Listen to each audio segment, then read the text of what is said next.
Queria pedir que a pregadora ficasse em pé. Amém. Glória a Deus. Aleluia. Fernanda Vasconcelos, ela é professora do Rema, também trabalha aqui no grupo de música e vai ter o prazer de ministrar a palavra do Senhor para nós. Cremos que será uma palavra poderosa. Amém, amado? Fica de pé, ela está com a palavra. Aleluia. Você pode levantar as suas mãos, declarar que Ele é exaltado. Ele é o Senhor, Sua verdade vai sempre reinar. terra e céus. Terra e céus glorificam seu santo nome. Ele é exaltado, o Rei é exaltado nos céus. Aleluia. Oh Pai, Tu és exaltado. Aleluia. Nós nos rendemos diante de Ti, Pai. Você disse que o conhecimento da verdade nos libertaria. Esse é o dia, Pai. Esse é o dia, Senhor. Áreas das nossas vidas, Senhor, sendo esclarecidas, Pai, recebendo luz. E você, Pai, engrandecido nesse lugar. Amém? Você crê nisso?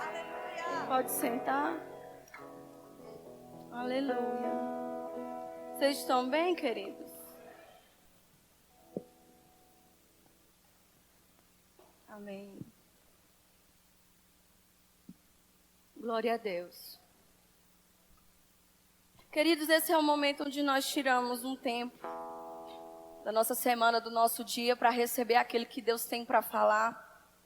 Também é um momento onde nós nos rendemos para receber dele e dar a ele. E algumas coisas nas nossas vidas ainda não receberam o peso de glória daquilo que a palavra de Deus diz. Não é porque Deus tem acepção de pessoas, queridos, mas simplesmente porque não conhecemos o que a palavra diz. E a falta de conhecimento gera na nossa vida retrocesso em algumas áreas. E por isso que algumas pessoas se perguntam, mas por que na minha vida, nessa área específica, eu não consigo avançar? A resposta, queridos, é porque simplesmente ainda não conhecemos o que a palavra de Deus diz a respeito disso. Mas quantos sabem aqui que quando o conhecimento vem, luz vem e libertação vem? Amém. Por isso que em momentos como esse não podem ser desperdiçados. E nem podem ser levados com leviandade, queridos, porque é nesse momento onde nós vamos receber a instrução, o nutriente, aquilo que Deus quer nos trazer para gerar luz, para nos esclarecer, para nos fazer andar naquilo que Ele nos chamou para andar. Amém. Deus tratou algo no meu coração para falar conosco, né? Todos nós, até eu estou inclusa nisso, essa noite. Eu achei desafiador o tema. Já faz uns meses que eu tenho estudado sobre isso, mas nunca tive a oportunidade de falar. E dessa vez veio a oportunidade e eu achei desafiador, porque um culto ainda é pouco para explicar tudo que tem a dizer a respeito disso. Mas hoje à noite você vai descobrir, queridos, quem você é e como se tornar aquilo que você é. Diga assim, eu me torno semelhante àquele ou àquilo que eu adoro. Amém. Vocês podem abrir a Bíblia em Marcos 8. Aleluia. Marcos 8, no versículo 11, diz assim: os fariseus se aproximaram e começaram a questionar Jesus. Então tentaram e para prová-lo, pediram que lhes apresentasse um sinal miraculoso do céu. No entanto, Jesus suspirou profundamente no seu íntimo e lhes afirmou: por que pede essa geração um sinal nos céus? Com certeza vos asseguro que para essa geração não haverá sinal algum. E deixando-os, voltou a embarcar e rumou para o outro lado. Aconteceu que os discípulos se esqueceram de levar pães. E no barco tinham consigo apenas um único pão. Versículo 15. Jesus passou a recomendar a eles: cuidado, guardai-vos do fermento dos fariseus e do fermento de Herodes. Eles, porém, especularam entre si, argumentando: e por que não trouxemos pão? Ao notar a discussão, Jesus questionou: por que discorreis sobre o não terdes pão? Até agora não considerastes, nem ainda compreendeis? Permaneceis com o coração petrificado? Tendo olhos, não vedes? E possuindo ouvidos, não escutais? Não vos recordais? Quando dividiu os 5 pães para 5.000 homens, de quantos cestos cheios de pedaços de pães sobraram? E eles afirmaram: 12. E quando eu parti 7 pães para aqueles 4.000, quantos cestos grandes, repletos de sobras, recolheste do chão?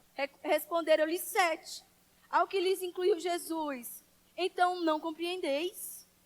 E chegando em Betsaida, algumas pessoas trouxeram um cego à presença de Jesus e rogaram-lhe que o tocasse.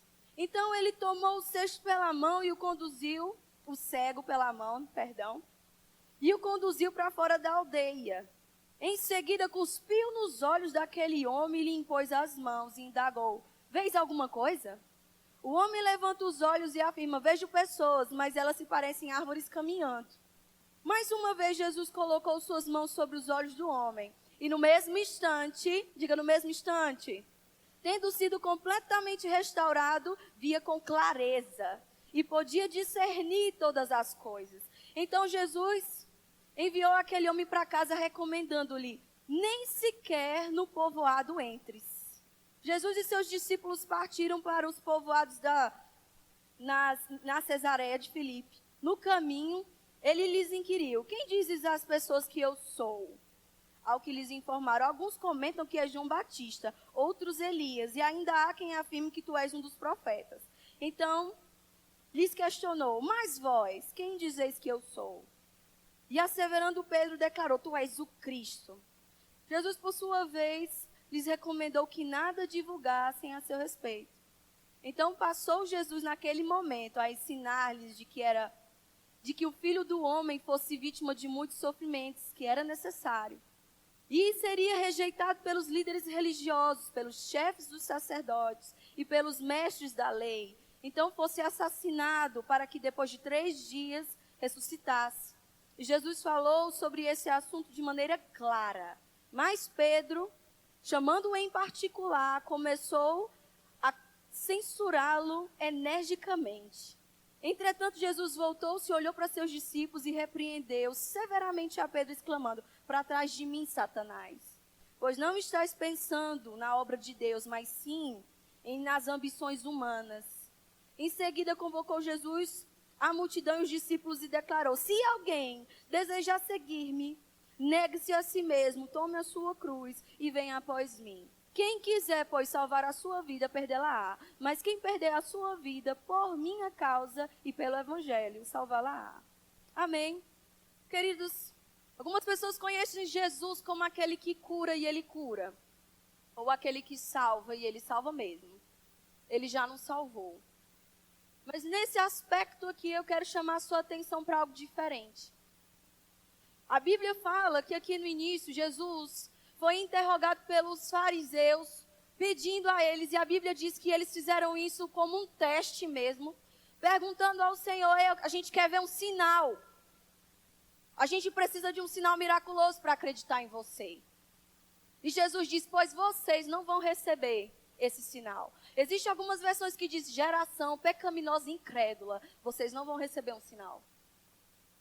E logo depois a Bíblia diz que Jesus percebeu isso pelo Espírito. Jesus chamou os discípulos e disse: cuidado com o fermento dos fariseus. Cuidado com o fermento. Queridos, fermento é tudo aquilo que deforma alguma coisa. A gente coloca fermento no pão, na massa, para ela crescer. Ela tem um tamanho específico e a gente põe o fermento para ela criar um outro tamanho. Jesus disse: cuidado com o fermento dos fariseus, que vai deformar vocês. E os discípulos não entenderam o que ele quis dizer. E começaram a questionar: fermento dos fariseus, a gente nem trouxe pão. E Jesus disse: vocês não estão entendendo? Por acaso vocês são cegos? Por acaso vocês têm um coração enrijecido que não entende? Eu quero dizer para vocês, essa cegueira que Jesus se referia não era uma cegueira natural. Vocês estão aqui? A cegueira a quem Jesus estava se referindo ali naquele momento não era uma cegueira natural, não era o fato deles serem cegos e não poder ver naturalmente. Era uma cegueira espiritual. E ele dizia, vocês são cegos, por acaso vocês não estão vendo? O que foi que eu fiz? Quantos cestos vocês escolheram do milagre que operou? E eles disseram, e ele disse, vocês não estão entendendo ainda. E a Bíblia diz que ele foi para uma outra região. E lá naquela região ele curou um cego. E preste atenção. Tudo que Jesus faz com um propósito para a gente entender algo dentro daquilo. A Bíblia diz que especificamente esse cego não viu claramente no primeiro momento que Jesus orou por ele. Que Jesus impôs as mãos sobre ele. Foi necessário que orasse novamente, porque ele via homens como se fossem árvores andando. E aí Jesus vai, e depois daquele momento da cura, ele pergunta, e aí, quem que eu sou? E os discípulos começaram a questionar. Alguns dizem que você é Elias. Outros dizem que você é João Batista. Outros dizem que você é um profeta. Mas vocês, o que é que vocês dizem que eu sou? E aí os discípulos não, Pedro vai e diz, você é Cristo. E quando ele disse que Jesus era o Cristo, aí Jesus vai falar sobre o que aconteceria com ele. Olha, vai acontecer isso com o Filho do Homem, ele vai morrer, vai passar por isso. E a Bíblia diz que o próprio Pedro, a quem disse para Jesus, você é o Cristo, foi o mesmo que chamou Jesus num cantinho, de uma forma bem sugestiva, e disse, não vai acontecer isso não, Senhor. Eu não sei como é que está a sua versão, mas a minha diz que foi energicamente que ele fez isso. Eu dou por visto como é que Pedro falou. Pelo amor de Deus, Senhor, você não faça isso não, não morra não. Mas isso era uma sugestão do diabo, para fazer com que Jesus começasse a querer retroceder naquilo. O que eu quero dizer para vocês essa noite, que Jesus é aquele que te tirou da cegueira. Que nos tirou de um estado de cegueira espiritual.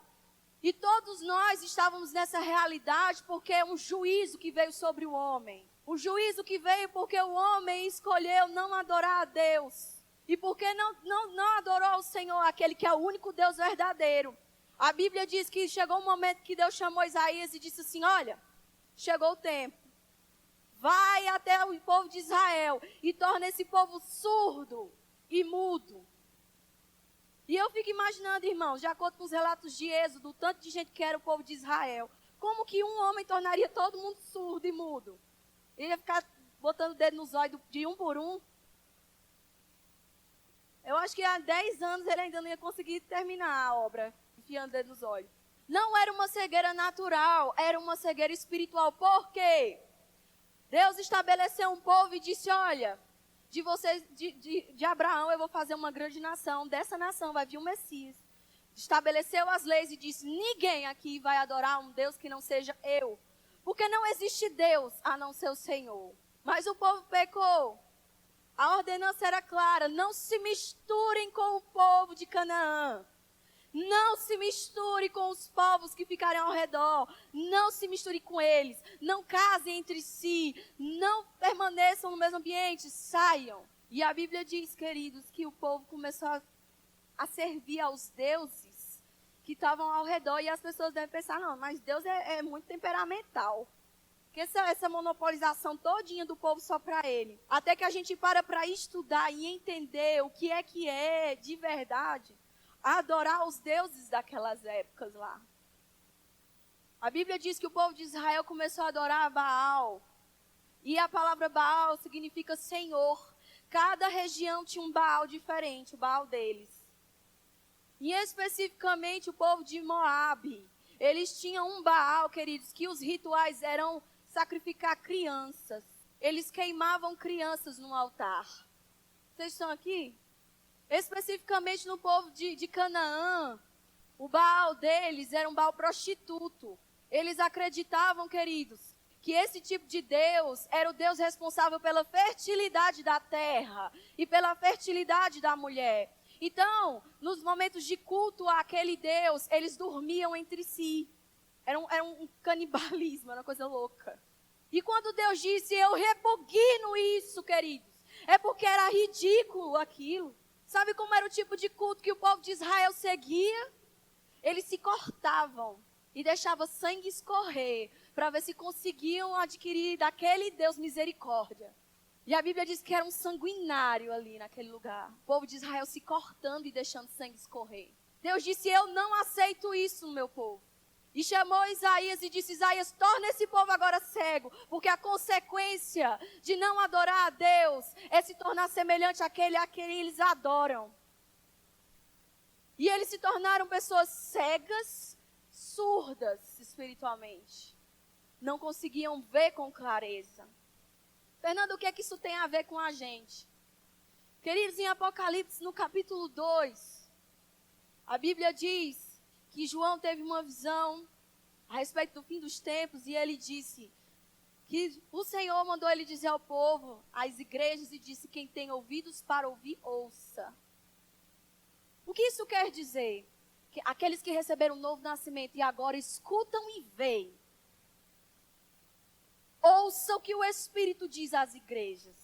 Ouça o que o Espírito diz às igrejas. E em específico a igreja de Tiatira, a Bíblia diz que João teve essa visão e disse, diga para essa igreja que eu conheço as obras dessa igreja, que as obras que agora elas têm são maiores do que as obras antigas. Porém, vocês deixaram entre vocês Jezabel. Vocês permitem Jezabel no meio de vocês.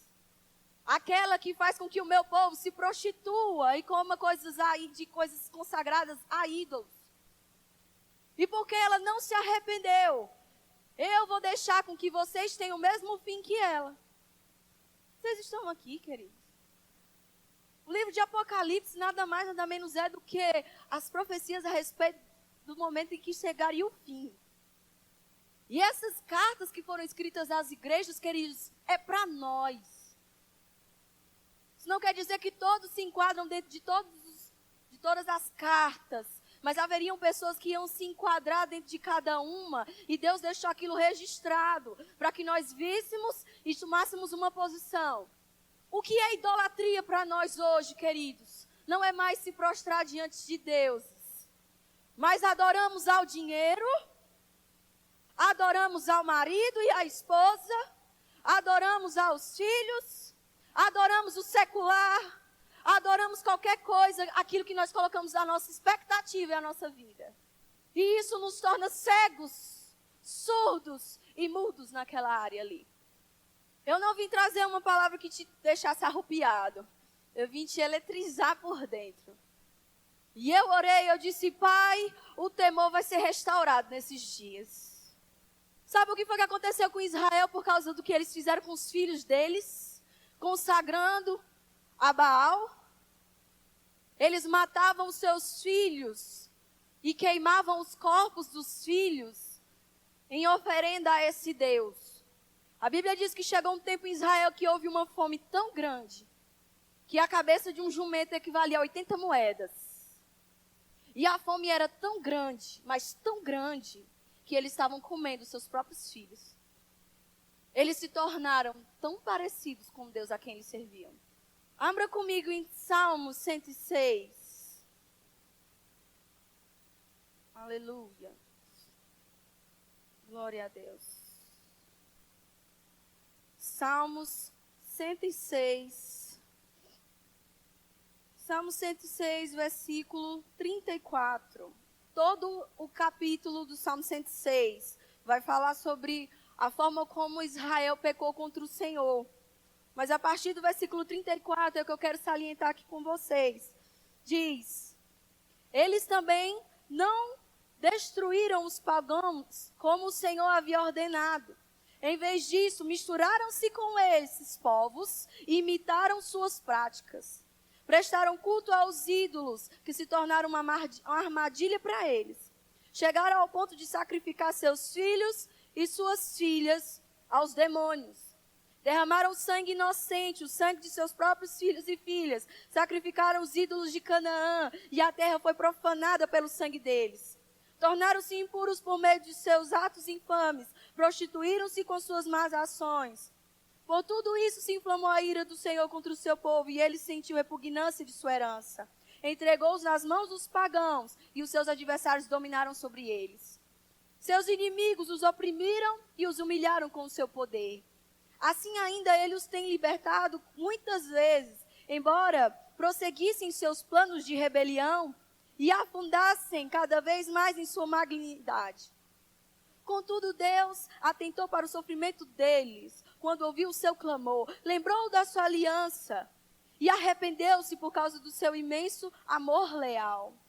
Fez que obtivessem clemência de todos os que haviam deportado. Salva-nos, Senhor nosso Deus, e recolhe-nos dentre as nações pagãs, a fim de que possamos dar graças ao teu santo nome e fazer do teu louvor a nossa glória para sempre. Queridos, eu quero dizer algo para vocês a respeito de Salmos. E algumas pessoas pensam que o livro de Salmos é poesia. A Bíblia diz que quando Davi se tornou rei, ele chamou o povo da tribo de Levi e disse: da tribo de Levi eu quero que separem todos os músicos. E ele estabeleceu pela primeira vez música na adoração. Fernanda está dizendo que adoração não tem nada a ver com música. Querido, se eu tivesse que resumir a adoração à música, eu teria que resumir a adoração a palavras de devoção a Deus. Mas a Bíblia diz que o próprio Deus, e Jesus outra vez repetiu a mesma coisa, disse: esse povo me honra com os lábios, mas o seu coração está distante de mim. Se eu não posso resumir a adoração a palavras de devoção, porque é possível dizer que ama a Deus e está com o coração distante, então eu não posso dizer que a adoração se resume à música. Mas nesse momento, a Bíblia diz que Davi separou do povo de Levi, da tribo de Levi, aqueles que tocavam, aqueles que cantavam, para que o espírito de profecia viesse sobre eles e constantemente eles proclamassem as verdades do Senhor com música. Quando a Bíblia se refere a um cântico novo, não é simplesmente compor naturalmente, é uma inspiração. Quando uma ministra de louvor está aqui em cima e ela começa a falar palavras que não estão dentro da letra da música, ela está sendo inspirada para fazer isso. Vocês estão aqui? Os Salmos foi escrito por causa do povo que Davi mandou separar. E eles constantemente adoravam a Deus. Era como entrar em Jerusalém ouvindo música. As pessoas entravam em Jerusalém e já podiam ouvir os músicos da tribo de Levi entoando cânticos, em tom de profecia, queridos.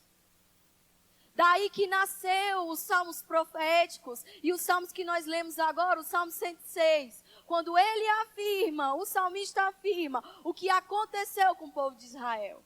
Eles simplesmente deixaram de adorar o Senhor, se profanaram com os ídolos. Mas deixa eu te dizer, o próprio livro de Isaías que declara o juízo, Isaías 53 vai falar sobre aquele que viria e nos libertaria da cegueira. E o próprio Jesus diz: quem eu sou? E eles disseram, Pedro disse: você é Cristo. E ele afirmou sobre aquilo que faria. Por isso que foi tão diabólico aquilo que Pedro disse. Não, Senhor, não te aconteça tal coisa.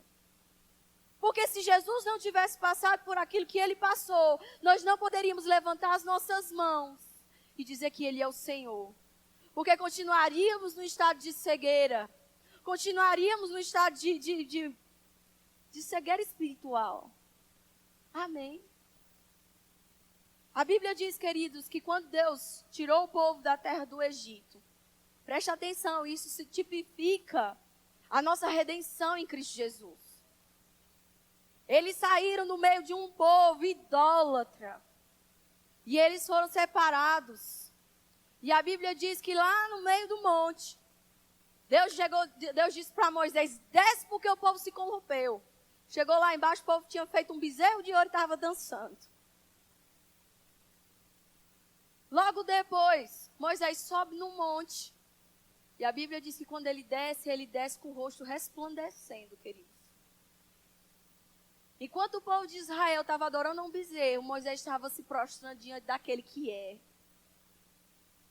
E quando ele desceu com o rosto resplandecendo glória. Eu vou dizer para você, se na antiga aliança Moisés podia resplandecer o rosto dele por causa da glória. Imagina você que tem o próprio Deus habitando dentro de você. Ele nos salvou, queridos, não foi para que a gente se prostrasse diante das coisas. Diante daquilo que são apenas objetos. amando o dinheiro, amando pessoas que não vão te dar aquilo que você precisa. Ele não te resgatou, queridos, para que você vivesse uma vida igual ao mundo. O que foi que ele disse? Se separe das coisas do mundo. Queridos, a glória de Deus se manifesta onde há santificação. Onde nós nos separamos daquilo que não presta. Amém. Está na hora da gente começar a honrar aquele a quem nós carregamos aqui dentro. Vocês estão aqui?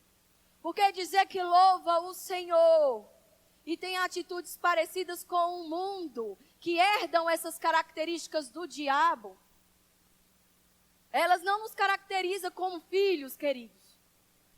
O que é que nos caracteriza como filhos? O fruto que nasce do novo nascimento. O fruto que nasce do nosso espírito recriado. Comandados pelo Espírito, como diz Romanos 8. Aqueles que são filhos de Deus, são guiados pelo Espírito de Deus. Mas não é uma direção tipo, Deus me deu uma direção de fazer faculdade tal. Deus me deu direção para casar com fulaninha. Deus me deu direção para fazer isso. E Deus vai dar direção para essas coisas. Mas sabe, não é ter espasmos de direções. É ter uma vida direcionada. Uma vida rendida. Uma vida que expressa o novo nascimento que aí está dentro de você. Isso prova que você é filho. Isso prova que você nasceu de novo. Fernanda, mas eu não estou vivendo assim como você está dizendo. Hoje é o dia que a luz chegou. Hoje é o dia que a luz chegou. A área que nós decidimos ser escravos do pecado, vamos ser servos dele. E naturalmente adorar o pecado. Fernanda, adorar, eu pensei que adorar era quando a gente levantava as mãos e começava a dizer, magnífico é o Senhor, Deus fulano de tal. Queridos, adoração é quando a gente considera e passa a reger a nossa vida com base naquilo a quem fulano disse. Quando nós depositamos a nossa vida naquilo lá, isso é adoração. É uma consideração tal a que nós sujeitamos a nossa vida diante dele. Então, se nós sujeitarmos a nossa vida e declararmos que só somos prósperos por causa do secular, então esse é o nosso Deus. Se nós começarmos a dizer que, meu Deus do céu, eu só fico bem, eu só fico feliz, eu só sou realizada ou realizado quando o meu cônjuge diz que me ama. Porque no dia que ele acorda com a cara ruim, eu fico arrasada, eu posso morrer. Ele é o seu Deus. Aquele que você sujeita a sua vida, faz com que aquele ali seja o seu Deus. Pesado? Nem comecei. Não dá tempo de eu te contar tudo que a Bíblia diz a respeito de idolatria. Não dá tempo hoje. Mas eu vou dizer uma coisa, o que você sabe agora é o suficiente. O que nós sabemos sobre o Senhor é o suficiente. Deixa eu dizer uma coisa, queridos. Se mudar uma roupa te domina, então a roupa é teu Deus. Se não se vestir de uma forma ou de outra te causa uma dor tão grande por dentro, então você está governado pela moda. Ei, o que você acha que a Bíblia estava dizendo quando ele disse que foi para a liberdade que Cristo te libertou? Não era para a gente fazer qualquer coisa que a gente quisesse, não. Era para ser como Ele é. Se eu me sujeitar às coisas a me fazer parecido com Deus a quem eu sirvo, imagina se nós nos prostrarmos completamente diante dEle. Vamos expressar a vida dEle, ser como Ele é. E não haverá dúvidas de quem nós somos. Porque o nosso proceder vai ser tão igual ao dEle, que as pessoas vão olhar para a gente e vão dizer, não tem jeito. Sabe por que nós herdamos esse nome cristão? Porque houve uma mudança com o povo que o mundo não soube explicar. Ninguém sabia explicar o que foi que aconteceu com aquele povo que andava com Jesus.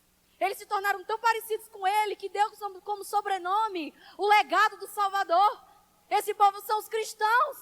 São como Cristo é. Sabe, queridos, a gente precisa ser misturado com Deus de uma forma tão intensa, que quando as pessoas olhar pra gente vão dizer, não tem jeito, essa pessoa é igualzinha a Deus. Não tem lógica o tanto de santidade que essa pessoa anda. Se Moisés pode ter um rosto resplandecendo, querido, o que a gente não pode provar? Mas eu vou dizer uma coisa para você, que foi o que Deus tratou no meu coração. Só vamos conseguir viver essa vida na intensidade quando rendermos tudo a Ele. Senhor, eu me visto para a Tua glória. Eu falo para a Tua glória. Eu ando para a Tua glória. Eu me expresso, a forma como eu ando é para a Tua glória. Quem eu sou no meu trabalho é para a Tua glória. Quem eu sou como esposa é para a Tua glória. Quem eu sou como marido é para a Tua glória. E se nós não vivemos uma vida, queridos, rendida a Ele, vamos nos parecer com aquele a quem nós nos sujeitamos. E não existe outro Deus a não ser Ele. O único que tenta ser alguma coisa, mas como diz Gilson Lima, só se acocora para cair, não chega nem a ficar em pé, é Satanás. Se não nos sujeitarmos a Ele, a quem estamos nos sujeitando? Se não parecemos com Ele, a quem nós nos parecemos? Irmãos, eu quero te deixar instigado hoje. Eu quero te deixar tinindo da vida, como diz o Ceará. Empolgado para ter uma vida que expressa a Ele. Porque eu vou te dizer, com Satanás eu não vou me parecer, não. Querido, sabe por que o diabo oprime tanta mulher? Quem é mulher aqui? Levanta a mão aí, ó. A igreja está cheia. Sabe por que o diabo oprime você? Porque tu foi feita de osso. Tu não foi tirada de fígado. Tu foi tirada de um osso. Tu é forte. E aí o diabo tenta te oprimir, tenta te machucar para te dar uma ideia de frágil que você não é. Eu vou te dizer, o diabo tenta nos deformar, nos dar uma outra forma que Deus não nos deu. Mas hoje é o dia da gente dar um bicudo nele, botar isso para fora. Porque nós não nascemos para se parecer com Ele. Deus nos criou para ser a imagem dEle. Queridos, hoje é o dia de nós declararmos com toda a nossa convicção, Ele é exaltado. Ele é exaltado. Na nossa vida Ele é exaltado. No nosso corpo Ele é exaltado. Naquilo que fazemos Ele é exaltado. E principalmente aquilo que gera o fruto da nossa vida tem que trazer glória para Ele. Tem que trazer glória para Ele. Aleluia. Aleluia. Vamos abrir agora. Isaías 53. O mesmo livro que afirmou o juízo que viria sobre Israel. É o mesmo livro que traz profecias a respeito daquele que viria resolver a parada. Aleluia. Isaías 53, no versículo 52. No capítulo 52, no versículo 13. Isaías está falando a respeito de Jesus. Ele diz, eis que o meu servo. E ele falava como se fosse o Senhor. Eis que o meu servo há de prosperar em sabedoria, será engrandecido, elevado às alturas e muitíssimo exaltado. Assim como muitas pessoas ficaram pasmadas à vista dele. Tão desfigurado estava o seu aspecto como homem, nem parecia um ser humano. Semelhantemente, ele aspergirá muitas nações e reis calarão a boca por causa dele, pois aquilo que não lhes foi contado verão. E os que não ouviram entenderão plenamente. Vocês entendem o que ele quer dizer? Aquilo que eles não ouviram, eles vão entender. Porque haveria uma mudança interna no homem. Ele não mais seria cego, ele não mais seria surdo. Ele passaria a ver e a ouvir. Vamos abrir 53, no capítulo 53. Aleluia. Versículo 6. Em verdade, todos nós, tal como ovelhas perdidas, andávamos errantes. Cada ser humano tomou o seu próprio caminho. E Yahvé fez cair sobre ele a iniquidade de todos nós. Ele foi maltratado, humilhado, torturado. Contudo, não abriu a boca, agiu como um cordeiro, levado ao matadouro, como uma ovelha que permanece muda na presença dos seus tosqueadores. Ele não expressou nenhuma palavra. Por intermédio do julgamento, ele foi preso. E quem pode falar dos seus descendentes? Pois ele foi ceifado da terra dos viventes por causa dos erros do meu povo. Ele foi golpeado. Versículo 9. Deram-lhe uma sepultura com os ímpios e ficou como rico na sua morte. Embora jamais tivesse cometido injustiça, nem houvesse qualquer engano ou inverdade em sua boca. Contudo, foi do propósito de Yahvé torturá-lo e fazê-lo passar por tanta dor.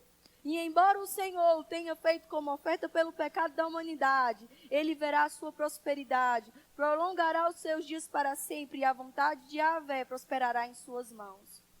Logo depois do sofrimento, ele contemplará o resultado da sua obra, o empenho da sua alma e ficará satisfeito.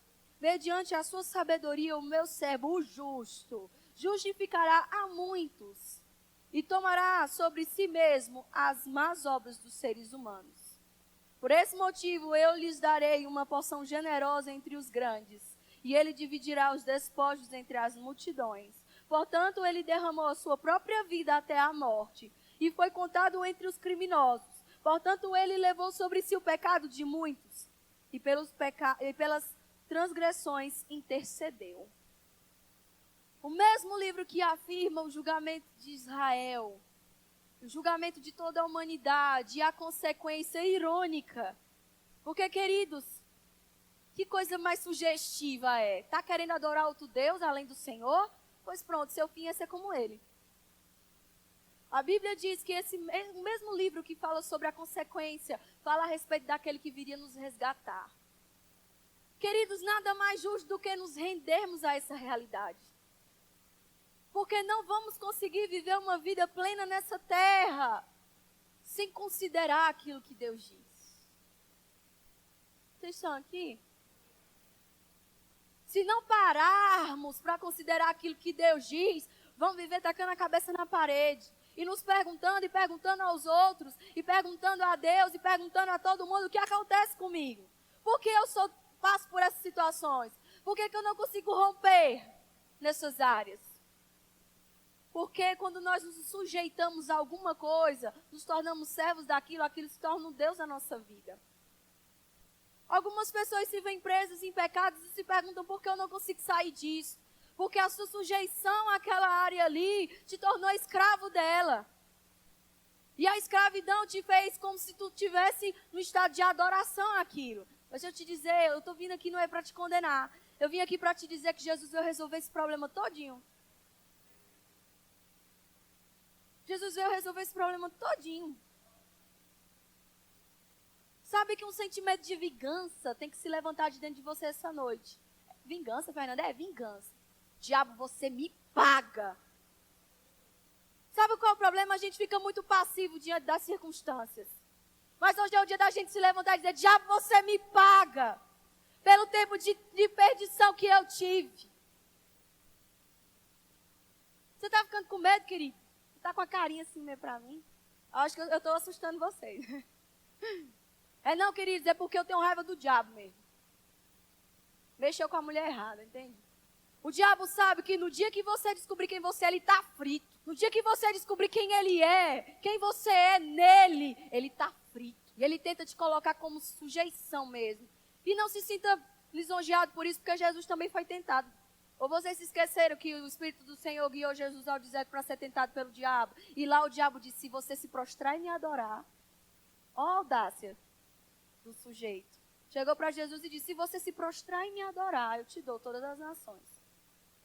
Jesus foi tentado na mesma coisa, idolatria. Colocar outra coisa na frente de Deus. E o que foi que Jesus fez? Está escrito. Queridos, ele só pôde dizer isso, está escrito, porque ele sabia o que estava escrito.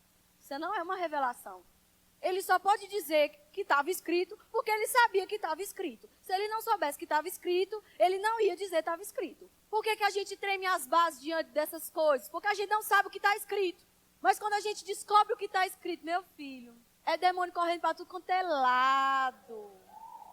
A palhaçada do cão acaba. Sabe, queridos, hoje é uma noite de nós colocarmos nossa vida diante dele. Sabe aquela expressão antiga? Eu não sou tão velha, mas eu estou na igreja há muito tempo.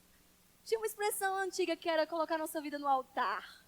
Vamos nos derramar no altar. Sabe que esses costumes têm que começar a voltar? Nós intitulamos religiosidade algumas expressões, alguns comportamentos na igreja, que na verdade nos tornamos religiosos, mas de forma inversa. Sabe, algumas pessoas que chegam na igreja, eu me lembro, eu era pequenininha, chegava assim que chegavam na igreja, se ajoelhava. Não dava nem a paz do Senhor. Ia se ajoelhava, dizia, Senhor, não sei o que, começava a falar. Algumas pessoas que na hora do louvor se ajoelhavam e chorava e se derramava diante dele. E nós começamos a dizer, não, o Senhor recebe a minha adoração sentado em pé com as mãos levantadas, de banda, de costas. Teve bandas evangélicas que começaram a adotar um costume, não sei se vocês sabem, de louvar de costas. Porque nós não adoramos, não estamos fazendo um show. E começamos a trazer esse tipo de pensamento, mas nos tornamos religiosos de forma inversa. Agora, o esquisito é se ajoelhar. Vigi. Se ajoelhando, o irmão é religioso. Mas sabe que algum temor vai começar a ser gerado dentro de você a partir de hoje. E quando chegar dentro da igreja, queridos, é para se prostrar mesmo. É para se sujeitar a Ele mesmo, é para chorar, é para perder a chapinha, é para botar a maquiagem para derreter, é para tirar o salto alto, é para perder a reputação, é para se colocar diante dele e dizer, eu não sou nada sem ti. Porque se nós nos sujeitarmos com essa intensidade, a glória vai ser manifesta na mesma intensidade. Nós vamos ser um imã da glória. E nós desejamos tantas coisas no nosso meio e desejamos de forma correta. Queremos ver curas e milagres, eu quero ver. Nós queremos sapatear na unção, jogar os sapatos lá no teto. Nós queremos flutuar na unção, sair dando pirueta, estrelinha. A gente quer todas essas coisas. Mas a glória, a unção de Deus se manifesta onde Ele é exaltado. Aonde Ele é glorificado. A presença dEle, a glória dEle está presente e nos acompanha porque nós nascemos de novo. E nós nos santificamos, nos separamos do mundo. Agora, queridos, não se assuste. Porque eu sei que o diabo não vai ficar parado com isso.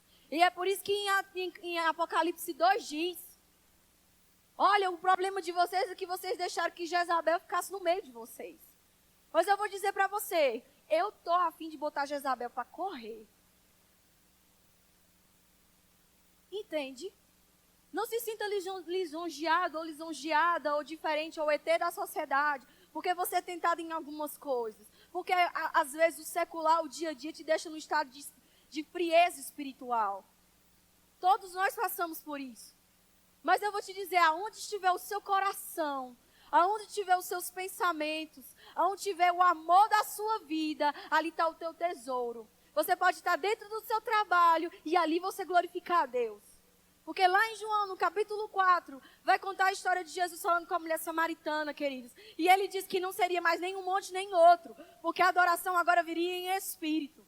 Ninguém deixa de ser um espírito porque está no trabalho. Ninguém deixa de ser um espírito porque está dentro da igreja ou fora dela. Você pode adorar a Deus aonde você estiver. Não quer dizer que você vai levantar a mão na hora do seu trabalho e começar, Ele é o Senhor. Não, não tem nada a ver. As pessoas vão começar a te chamar de louco, de louca. Mas é simplesmente, o novo nascimento vai começar a latejar dentro de você. O novo nascimento vai começar a latejar, você vai precisar colocar isso para fora. A Bíblia diz que porque nascemos de novo, o Espírito do Filho veio habitar dentro de nós que clama Abba Pai. Sabe, clamor não é uma coisa sussurrada, é um clamor. Abba Pai, é uma coisa que clama. Nós temos um Espírito que deseja Deus. E se nós nos deixarmos ser governados pelo Espírito, nós vamos expressar a vida que Deus nos chamou para viver, uma vida inspirada nessa vida, nesse novo nascimento. Uma vida inspirada naquilo que Deus conquistou para nós e não uma vida em sujeição ao mundo. Sabe, irmãos, eu estou cansada das coisas do mundo, cansada. E nós não somos iguais ao mundo, não nascemos para isso. Nós nascemos para expressar Deus. Aleluia. Vamos abrir em 2 Coríntios. Aleluia. 2 Coríntios, capítulo 3. Capítulo 3, versículo 4 diz, e é por intermédio de Cristo que temos tamanha confiança em Deus. Não que possamos reivindicar qualquer coisa com base em nossos próprios méritos, mas a nossa capacidade vem de Deus. Ele nos capacitou para sermos ministros de uma nova aliança, não da letra, mas do Espírito. Portanto, a letra mata, mas o Espírito vivifica. Com letras sobre pedras foi gravado um ministério que trouxe a morte. No entanto, esse ministério veio com tamanha glória que os filhos de Israel não conseguiam sequer fixar os olhos na face de Moisés, por causa do resplendor do seu rosto, mesmo que esse brilho tivesse se desvanecendo. Não será o ministério do Espírito muito mais glorioso? Ora, se o ministério que trouxe a condenação era glorioso, quanto ainda será o ministério que produz a justificação? Portanto, o que no passado foi glorioso, agora não tem o mesmo esplendor, quanto comparado com essa glória insuperável. Aleluia. Você está aqui? Você leu o que eu li? Se a glória se manifestou na antiga aliança, com tamanho poder, nem pode ser comparada à glória da nova aliança. Não há comparação. O Espírito que habita em você é a força que você precisa para fazer qualquer coisa em Deus, meu irmão. Para fazer qualquer coisa em Deus. Eu quero te estimular essa noite a você colocar todas as áreas da sua vida em sujeição ao Senhor. Se é para fazer alguma coisa para o Senhor e você precisa sacrificar alguma coisa, que faça. Sabe o que é sacrifício de louvor? É você fazer aquilo que você não queria fazer. É você colocar diante de Deus aquilo que realmente é uma dor para você fazer aquilo, mas você faz porque Ele é mais importante do que as coisas. Ele é superior a qualquer outra coisa. E você não consegue viver sem Ele. Amém? Se nós começarmos a considerar esse Espírito, começarmos a considerar quem Deus é, irmãos, nada vai nos parar. Nenhuma circunstância vai ser o suficiente para nos parar. E eu vou te dizer uma coisa, meu irmão. Não se sujeite, não se abaixe a nenhuma circunstância ou a nada que não seja o que a palavra de Deus diz. Só se dobre diante dEle. Só se dobre diante de quem Deus é. Porque nós somos chamados para glorificar Ele. E a ser como Ele é. E a expressar a vida de Deus. E a botar para correr esse cão. Botar para correr esse demônio que fica ali atormentando, entende? Você pode fazer isso. Porque a Bíblia diz que Jesus Cristo morreu para que a gente tivesse autoridade no nome dEle. Para que a gente fosse como Ele é. O que está escrito, queridos? Em João, no capítulo 1. O verbo estava com Deus, o verbo era Deus. Ele estava no princípio com Deus. Todas as coisas foram feitas por meio dEle. Sem Ele nada do que foi feito se fez. E esse verbo encarnou e veio habitar entre nós. Mas logo depois Jesus vai falar em Mateus para os discípulos. Vocês são a luz do mundo. No capítulo 1 de João está dizendo que ele era a luz dos homens. Mas a luz disse para nós, vocês são a luz. A partir de agora, vocês são a luz. Jesus nos deixou aqui para continuar o que ele começou. E a Bíblia diz que o Espírito dele clama Abba, Pai, dentro de nós. A Bíblia diz que o Espírito de Deus dentro de nós vai nos trazer a um nível de glória. Então eu vou te dizer, a gente não precisa se conformar com o que a gente tem vivido. Antes, colocamos todas as nossas áreas em sujeição àquilo que Deus diz. Nós colocamos tudo diante do Senhor, para que a glória do Senhor possa ser expressa na nossa vida. Para que aquilo que Deus diz na sua palavra seja realidade para nós. Quer viver o melhor de Deus? Então se dobre diante dEle. Quer viver o melhor que Deus tem? Quer provar do melhor de Deus nessa terra? Quer parecer com Ele? Então ponha tudo diante dEle. Diga, Senhor, eu não dou um passo sem que você me diga. Porque a opinião dele vale mais do que a minha e a sua opinião. Amém. Vamos ficar em pé? Eu queria chamar o grupo de louvor aqui em cima, por favor. A gente vai cantar de novo essa música, Ele é Exaltado. E quando você cantar essa música, Ele é Exaltado, eu quero que você ponha diante dele as áreas de deficiência que você tem ou que eu tenho. Hoje é o dia da gente começar um novo tempo. Um tempo de glorificação ao Senhor, não só com palavras. Sabe que você tem que começar a meditar naquilo que você canta? Sabe que os períodos de louvor podem ser melhor aproveitados se nós começarmos a nos entregar de verdade? A nos render de verdade. Aleluia. Começa a orar em outras línguas. Aleluia.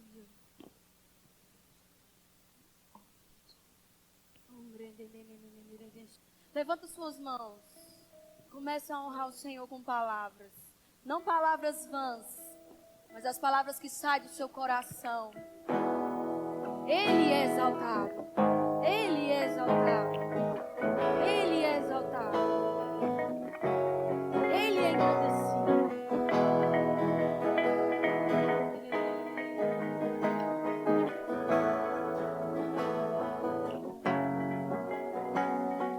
Ele é exaltado, o Rei é exaltado nos céus. Eu o louvarei. Ele é exaltado, para sempre exaltado seu nome.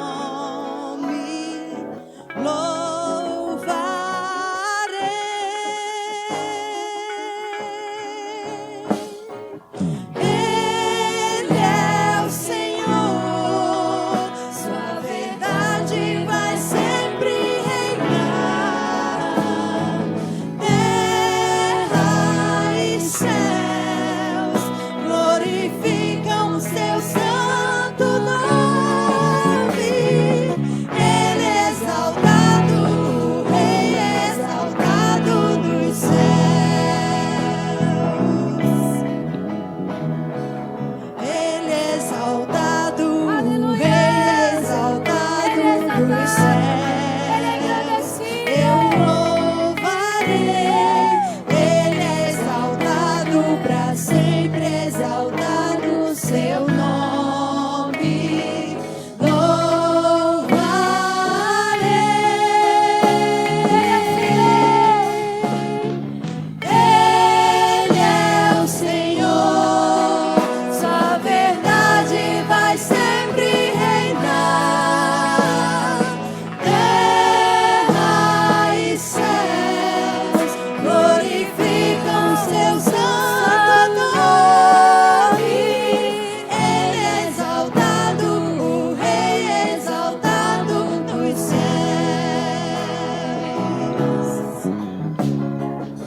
exaltado em tudo que você faz.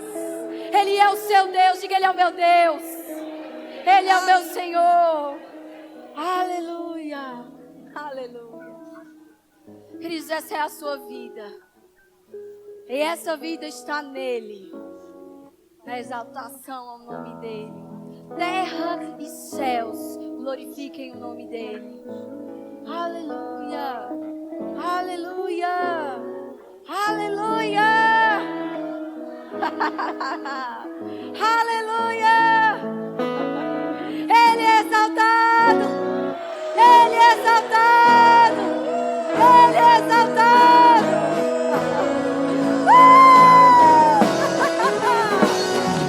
Aleluia. Ele é exaltado. Da Clarice. Eu louvarei, Ele é exaltado, a sempre exaltado o seu nome. Nós louvamos o seu nome, Deus. Ele é o Senhor. Ele é o Senhor, verdade vai sempre reinar. Terra e céu glorificam seu santo nome. Ele é exaltado no céu. Ele é exaltado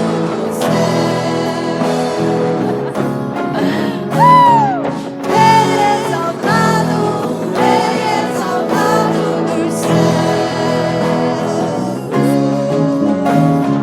Ele é